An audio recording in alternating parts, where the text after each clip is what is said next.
Ek het net probeer pasta maak, toe verander my skoonma dit in 'n oorlog oor sout. Hallo julle, hierdie is Teen Afrikaans saam met my, Megan Hatting. Ek lees vir ons Afrikaanse drama's en ware verhale wat gebeur in die wêreld tussen verhoudings. Soos wat ons almal weet, daar's maar altyd 'n bietjie van 'n wrywing tussen spesifieke mense in jou lewe.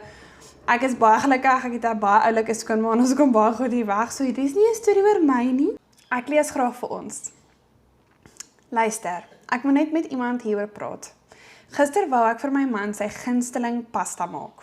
Ek stap die kombuis binne en daar staan my skoonma, alreeds aan die roer aan 'n pot kos, wat ek haar nie eers gevra het sy moet maak nie. Sy kyk nie eers op nie en sy sê vir my, jy sit te min sout in jou kos. Ek probeer kalm bly, maar toe draai sy om met daai kyk in haar oë en sê, my seun hou nie van flou kos nie.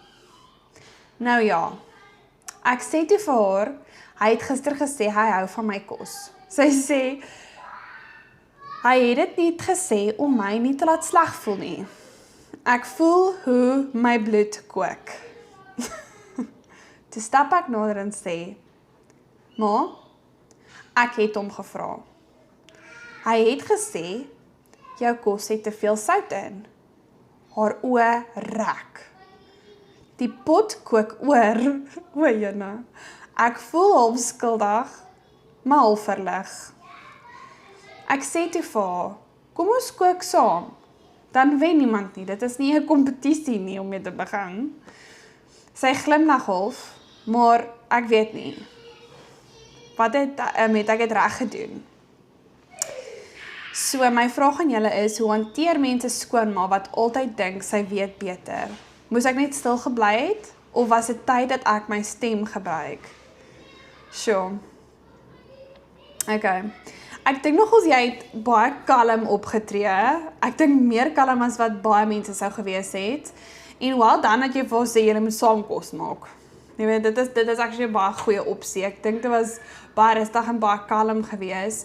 Ek dink partykeer 'n skoonma is so gewoond om alles vir haar man, vir haar seun te doen. Dit is vir haar moeilik om dit oor te gee aan iemand anders. En ek dink daar's altyd hierdie ding van mamma se kos is so lekker. Jy weet, mens mis jou ma se kos, ek mis my ma se kos, maak ek die kos, ek is die dogter.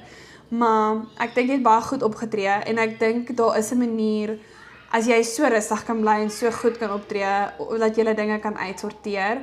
Maar onthou, jy en jou man is 'n span, nie jy en jou skoonma nie. So sy is deel van die familie, maar julle is die span.